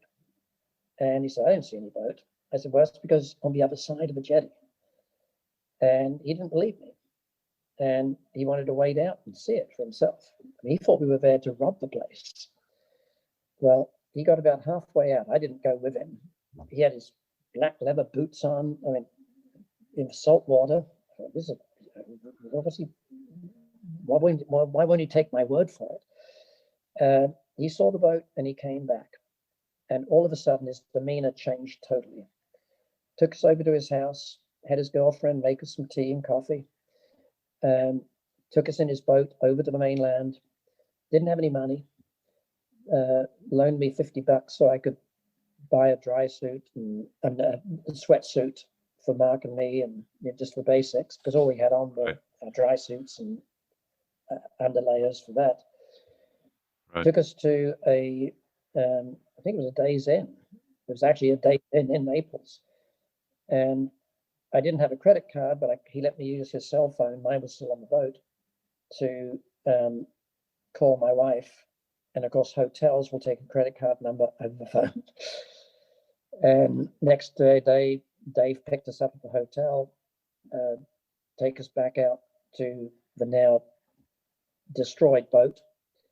And on the way, I said, I think we're going to get back in the race. We won't have a sail, but we can paddle the boat. Probably have to patch a few things up. He said, I don't think so. I said, what do you mean? He said, you'll see. And he was right. The front of the hatch, the front of the boat was open, big hole in it. Every time a wave came in, the water would come up like a geyser. Same in the back. And the weight of the water inside the boat had caused it to just split down the middle. Totally destroyed. Super guy. But things like that happen. So now I keep in my survival bag $100 in cash and at least one credit card, because I'd never anticipated that would be a problem. I always figured, something might break, but I'd have the boat with me.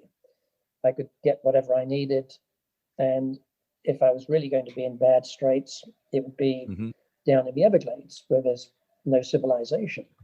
Not true. Right. You've got to be prepared for every possibility. That's, in a sense, something I've always said about sailing or paddling, is that on land, to get into the wilderness, you need to get away from human settlement. But if you're in a small boat, as soon as you cast off from land, you're in the wilderness. The water is the wilderness. Yeah. And it doesn't matter that you can see the land. It doesn't matter that it's only maybe a mile away. You're absolutely right. You're in that three-dimensional environment that you can't survive in if you go under the surface. So all of this does bring us to my next question. What would you say, and I think that this is somewhat outlined on the Watertribe website, but particular skills, knowledge, abilities that you would recommend or that are required for people to undertake the event?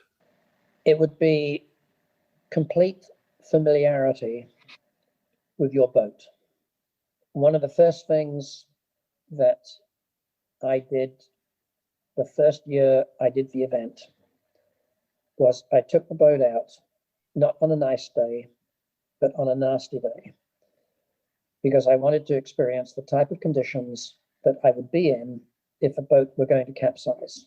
And back then we didn't have armors. That was just a basic sit on top kayak with a pedal drive. That was it, and a paddle. And I did. I took it out to Fort DeSoto, which I lived close to, which is where we start the race. It was a rough day. Winds were in the 20s. And depending upon which side of the island I was, I could either be in the calm lee side or the rough windward side. And I capsized the boat. I want to see what it was like. How am I going to be able to get back in it? Discover the things I discovered, super important. it's easy to get yourself back into a sit-on-top boat. Except when you've got a life jacket on and you're wearing a dry suit, there are all kinds of things that can snag on fittings on the boat. And on Cobras was a steering lever. There are little fittings for the net that goes over the back to hold gear down, all kinds of things. And so, you have to experience it. So my advice to anybody training is try to get into the worst type of environment you are likely to encounter, a combination of cold water, rough seas, and make sure that you can handle the boat, practice handling it, as well as, most importantly, be able to get yourself back into it if you fall out. And if you find yourself in a situation where you haven't been able to do that, then get the heck out of the water, when you hear that forecast coming in. Otherwise, I don't think there's much else you can do. Because as you said, Chris, every trip out in the identical waters in the same boat is unique. And so I learn every year. Every trip, I learn something new, something that I never expected happens. Every January, Chief holds a boot camp, and it's for people who've never done this, designed for people who've never done the Everglades Challenge before, to camp for the weekend and basically go through the required list of equipment, tell stories about, these are the things that can happen. And a bunch of us, usually more of us who've done it before, show up because it's fun to see each other and be out there on the water together, not in the challenge. We're just going out and we're going to enjoy ourselves, camp out, share stories. And that boot camp is where they get the basics, but that is absolutely not enough. You can hear, yes, I've got all the right equipment, I've got my flare gun, I've got my EPIRB, I've got my spot, but you've got to know how to use it. You've got to test it on the water. And I think that's what you have to be able to do. Every boat is different. Obviously, if you're in a sailboat, it's going to take a different skill set than a kayak. So whatever boat you're using, make sure you know how to handle it under all of those different conditions. That doesn't mean that you can't do it, even if you have no skills at all. But now you've got to set the bar very low. And if the conditions start exceeding the type of environment that you're capable of handling the boat in, you got to pull out. You got to get off the water, drop out of the event. For people who want to do this event, what sources of information are there for preparing? Barring none, the best is the Watertribe website forum. If you have a question about anything, I guarantee within 24 hours, you will get multiple answers from different people. And there will ensue a discussion of the pros and cons of what different people are recommending. It might be a simple question, what's the best radio to get? And somebody will say, oh, it's the, this brand A. Somebody else say, well, brand A is good, yes. But if you use the ever-ready batteries, they're just a tad shorter than the competitor, and they can come loose. And so you need to be mindful of that. So you've got to use this type of battery. Who would have known that except somebody who'd experienced it? Yeah, these two radios are comparable. They're both the same. They're both excellent. But this one has a 2-year warranty. This one only has a 1-year warranty. Again, unless the darn thing broke on you, you probably wouldn't have paid attention to that. So it's very practical information. And it really isn't a race. I mean, everybody wants more people to get involved. We're not. I've loaned batteries to people, given people food when they ran out. Even gave a guy my paddle once because he lost his, so he can continue on. I like to have it to get through the surf, or in really shallow waters in Florida Bay. If a pedal drive is too long, I pull it out and just paddle. So we help each other, and that's the fun part of it. But then if we're close to each other at the end, right, of course. Yeah, we'll try and get ahead of that person. But most important is it is almost like a big family. Well, my usual question is about costs and variables in the cost, but it seems like that is so much all over the board that there is an entry fee for the event, we should say. How were you able to make space for this in your life in terms of the time and the money? I have a very supportive wife who has no desire to do this, but she has no problem with my doing it. And the fact is, we were dating when I did my second bike ride down the Baja, and she would write letters to me, send them with my name on it to general delivery in Ensenada or El Rosario. I mean, you actually can do that. She had come out to the reptile gardens. She knew that I had wrestled alligators, that I'd done the cross-country bike riding. In other words, she knew what I was like. She knew what she was getting into. And we discussed that before we got married. And she said, well, I'll do the things I can with you, but I don't have a problem if you're doing these things. So that was the most important thing, is not getting time off from work. The fact is, I'd never had a real job. I did research for the better part of 20 years, but I never wanted a tenure track position because I didn't want to be obligated to teach courses, serve on committees, things that would keep me there. I supported myself with federal grants from NIH, and it turns out that my field, psychoneuroimmunology, was really hot back in the early 80s when AIDS broke out, a virus that affected the brain, the immune system. And all of a sudden, those of us who did research connecting the brain with the immune system, the impact of emotions on our ability to fight disease, were in high demand. It was easy to get grant money to study the relationship between the two. But what it meant is the rats didn't care if I wasn't there. So I could design experiments around my schedule. University couldn't say anything because the grants paid my salary. And as long as I met my obligations to the federal agencies, which I did, everything was fine. I got out of research and went into the speaking business and publishing books, audio programs, and got a job running a wellness center at a nearby resort called Saddlebrook. I'd actually been involved with developing the wellness program for Celebration, Disney's futuristic city. And it turned out to be a huge success. And Tom Dempsey, the owner of Saddlebrook, called me in one day, said, I'd like you to do something like that for me. Build that type of a wellness program here at Saddlebrook for our clients. I'd like you to go to work for me. And I said, no, I don't really want to do that. I don't want to be tied down. And so we sat in a bar all afternoon. Neither one of us remembers what we agreed to. Nothing was put in writing. To this day, we don't remember. But we do remember shaking hands at the end of the evening and agreeing that we would split things. We would split the profits.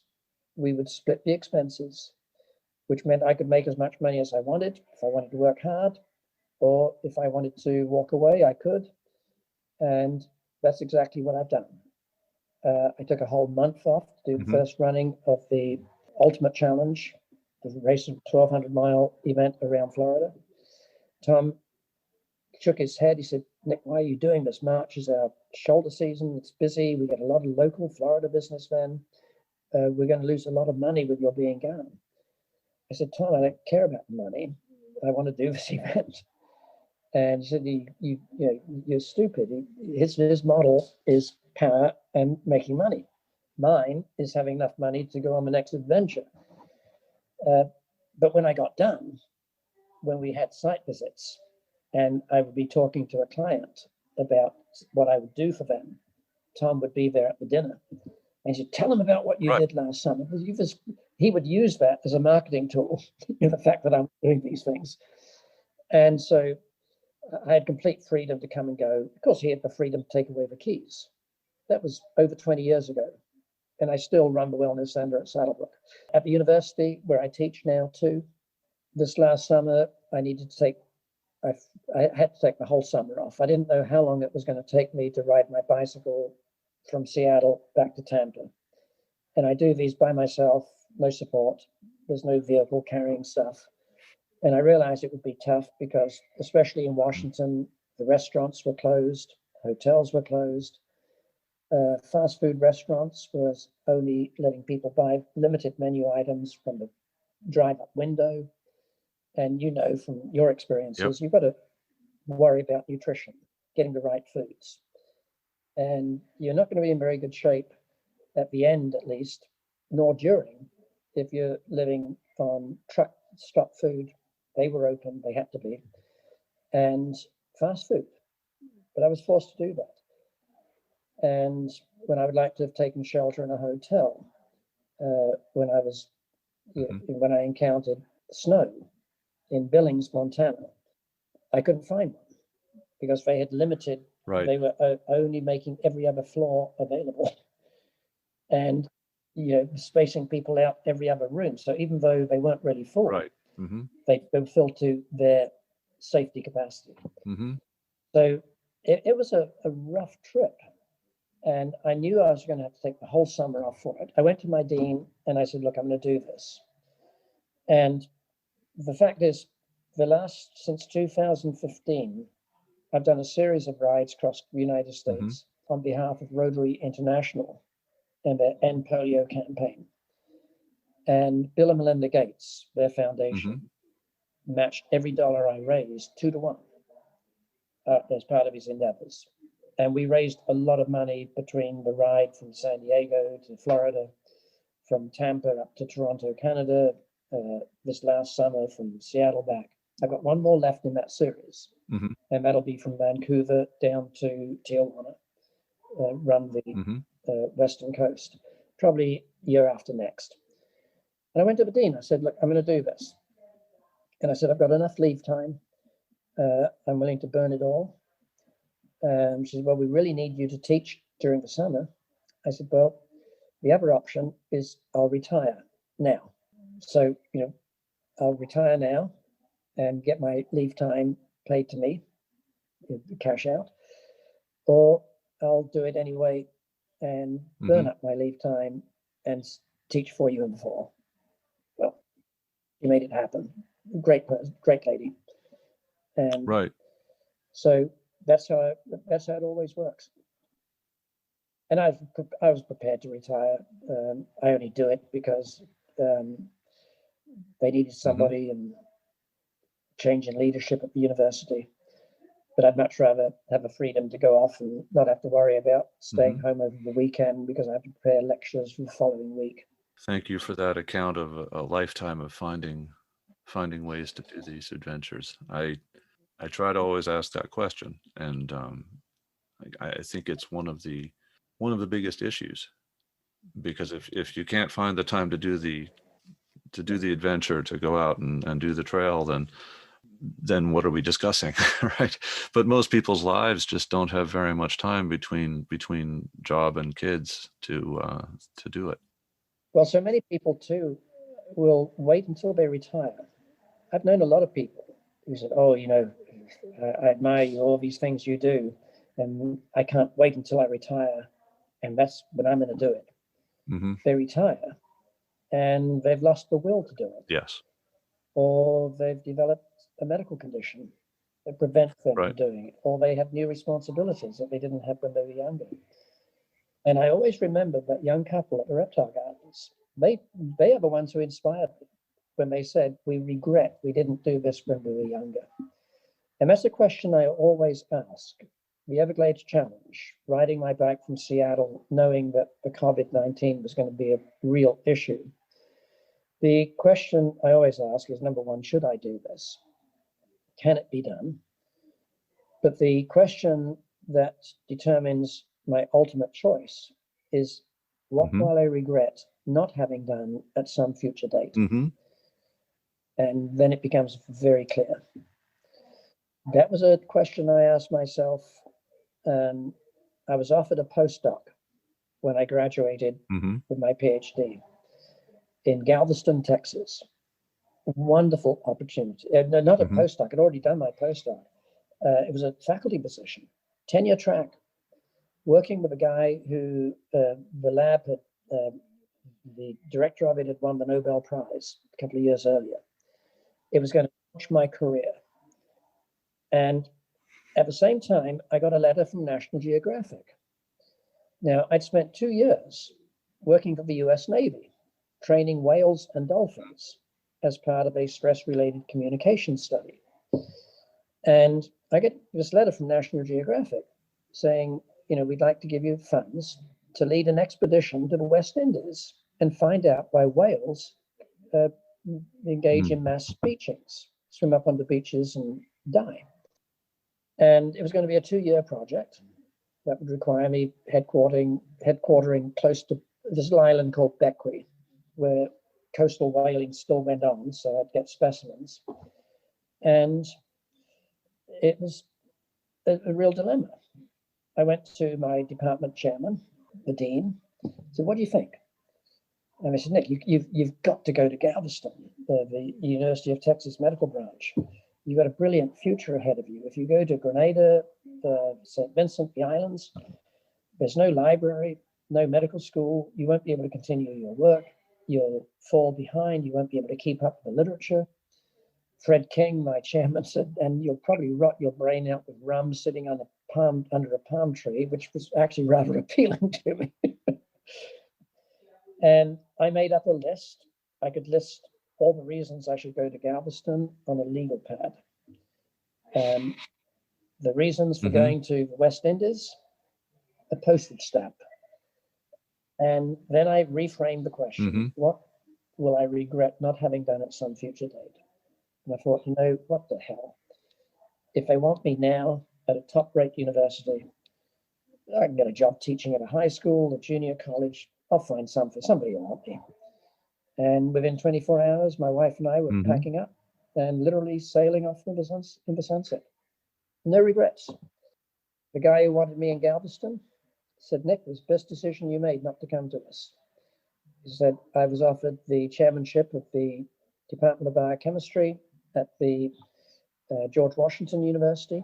Right. The lab has been shut down for the last year as we moved everything. He said, I still haven't been able to find anybody with your knowledge of the brain and the immune system. I think that we've got just the chemical, the hormone that fits the gap. I want you to come in and head it up. And that was at the end of 2 years. So I ended up working the same group anyway, different location, instead of having to deal with moving twice. So it all works out. I don't know, have you ever read, I can't think of his name, Mythologist. I have not read Joseph Campbell. Yeah, Follow Your Bliss. I have not read it, but I know the gist. But you have read it? Right. And his philosophy is basically you just do what feels right. Follow your bliss.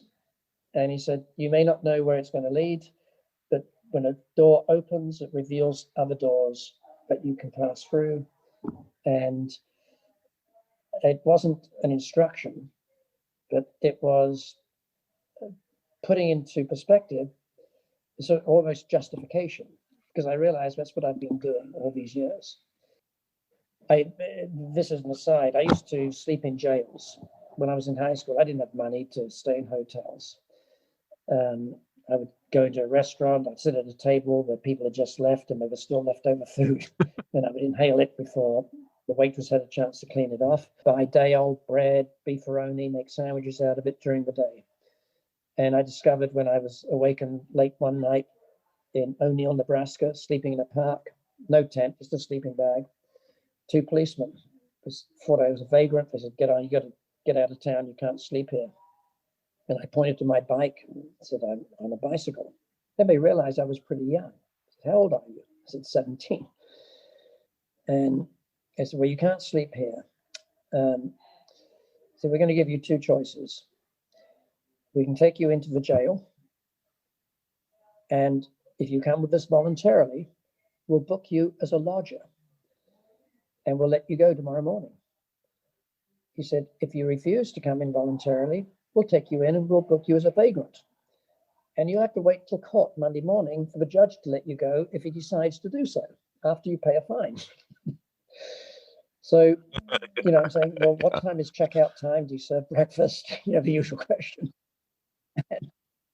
And I never knew you could do that back in this was the early 1965. And when they had vagrancy laws, you could actually do that. I did that all the way to Massachusetts. And if they didn't have room in the jail, I usually got a cell to myself. They would give me directions to the local fire station. They had great food there, and I just sleep on the floor. But oftentimes the siren would go off in the middle of the night, disrupt my sleep. They'd take me to a rescue mission in Indiana, run by the Mennonites, and great place, wonderful food, all free. So, you can do things on a shoestring budget. And Joseph Campbell was absolutely right. The last thing I want when I go is a bucket list. Every time I have a desire to do something, I just do it. And thank God for Chief Steve Isaac and Watertribe. Right. Because it's right in my backyard. And he's got so many different events. He's got the Everglades Challenge. There's the Race Around Florida, the Ultimate Challenge. Every year in the fall, there's an event in North Carolina. There used to be one around Michigan, which I did. Okay. They don't have that anymore. That was one that Mark Predalewski started. Yes, there's now one through the border, the boundary waters in northern Dakota. And so there's so much opportunity to go out and challenge yourself, have an adventure. And once you've got, yes, it's expensive. Yeah. Those tandem islands cost $4 or $5 grand. The EPIRB, the dry suits, all the equipment you need is a big investment, but it's a fraction of what you would spend if you took up golf, where you have to belong to a country club. You've got to pay the dues, the equipment. Right. And once you've got it, you got it. And the same training, I use the Everglades Challenge to train for my next bicycle ride. I pedal the whole time, even if I'm sailing. I keep those pedals moving because I'm trying to. I use that to launch my training for the summer cycling season, and the same equipment is used. I use the spot on the bicycle rides. The friends at home can follow me. Makes it a spectator sport. The same clothing, and so you can do these adventures. Yes, you can spend a fortune if you want the latest. Well, as you're saying, the equipment also carries over from one sport to another. So, my hiking gear dries quickly. Yeah.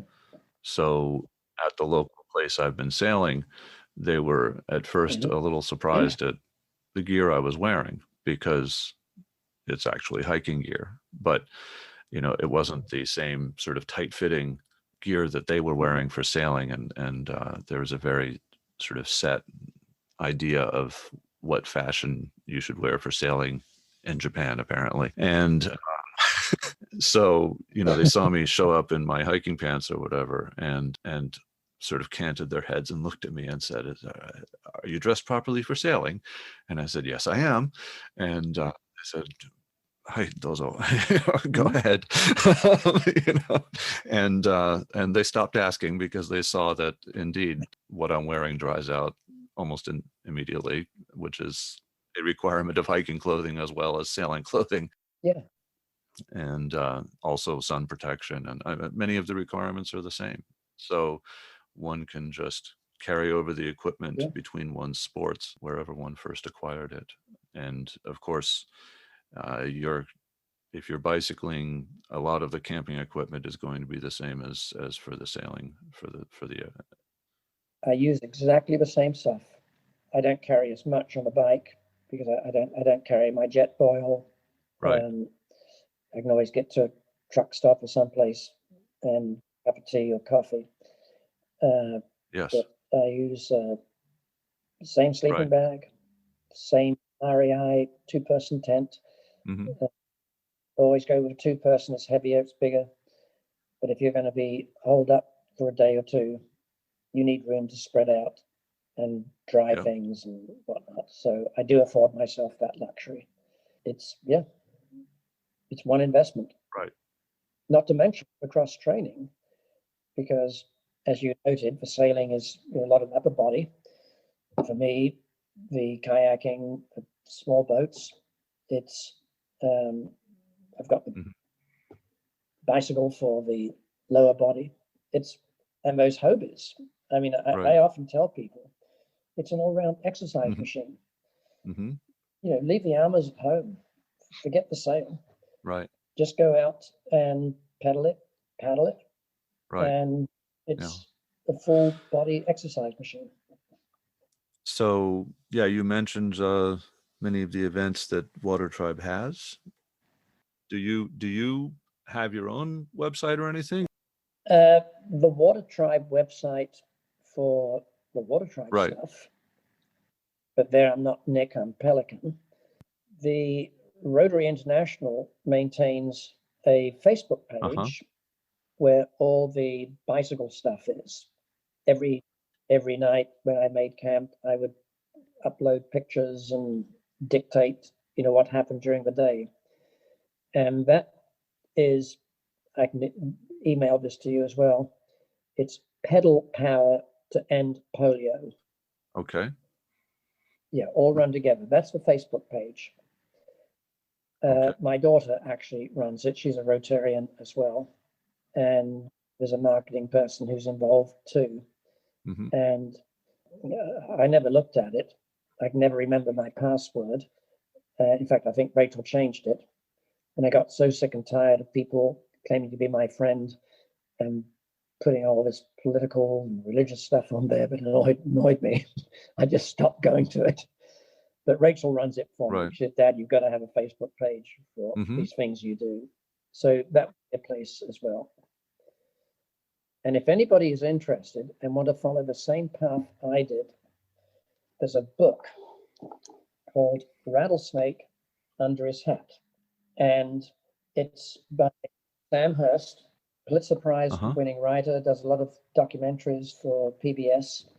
And it's a historical account of the Black Hills and the development of tourism and the critical role that Earl Brocklesby, my boss, played in that. And I never realized it till I read the book, but it's about all the crazy things that we used to do. And I always thought it was normal. I thought we were all, everybody did this. And after I read that book, I realized that no, everybody doesn't free handle rattlesnakes. They don't see how long they can run through the Badlands in 100-degree temperatures without drinking any water as a contest. So it's that would be, if anybody wants to follow the same path I did, that would be highly recommend the Black Hills. Now, if they're a kid like I was, you've got to have a parent who went through the Blitz in London and survived it and has a philosophy that you live life to the hilt because you may not be alive tomorrow. That helps too. But there are opportunities like that. And my grandchildren, we don't live in South Dakota anymore, but I'm doing it for them through the Everglades Challenge, letting them have that outdoor, real, not a contrived playground type of activity, a ropes course, for example, a challenge course. I have to run at Saddlebrook, but where you've got safety harnesses on. But an event where you know that if you mess up, there could be some permanent consequences. A rattlesnake might bite your thumb. There was actually a picture of me wrestling an alligator in there. And again, we all used to do these things. Well, one of us would get bitten, somebody else would jump in and run our shift for us. We were always doing things like that, having wild parties, including in the Badlands, doing things that we had no business doing. But again, we always thought, well, this is what all kids do. Not so. Sounds like it. It was wonderful learning. And led to a life of adventure, eh? Well, again, there were John Evans worked at the Reptile Gardens with me, mountain climber. He went on to found the Outward Boat, or he was a partner in it, Outward Bound in Colorado. try to get some of us to go down and join him. He was just out of college then. He went on to pursue a career with the oil companies, exploring remote corners of the world for oil. Has a mountain named after him, Evans Peak in Alaska. He was the first one to ascend it. So again, compared to the things he did, my exploits pale by comparison. Earl's things, I mean, God, he was our idol. It's like, well, I wish I could do something like that, not realizing that we were doing in our own way things that were abnormal. So when I went back to Massachusetts for school, and kids would say, "You did what?" And they didn't believe me. And I thought, well, it's not a big deal anyway, because I know all these people at the reptile gardens who, this is what we do for entertainment. It's not a big Thank you so much for joining us today. And we look forward to hearing more about the Everglades Challenge. And I hope that the listeners do take a look at the Watertribe website and find out more about events. There are other challenges that might be closer to you. It's, I think, very much something worth thinking about. It's an entry point to other small boat cruising or voyaging experiences. Well, thank you, Chris, for having me on. And I hope to see many of your listeners at the beach the first Saturday in March, one of these years. Thank you for listening to the Trails Around the World podcast. Please visit us online at trailsaroundtheworld.com, and please join our Facebook group under the same name. If you liked this podcast, please help us out by leaving a review on your favorite podcast source, such as Apple Podcasts. This is Sky King, and I look forward to you joining us next time. In the meantime, happy trails to you, and please remember to leave no trace as you enjoy the outdoors.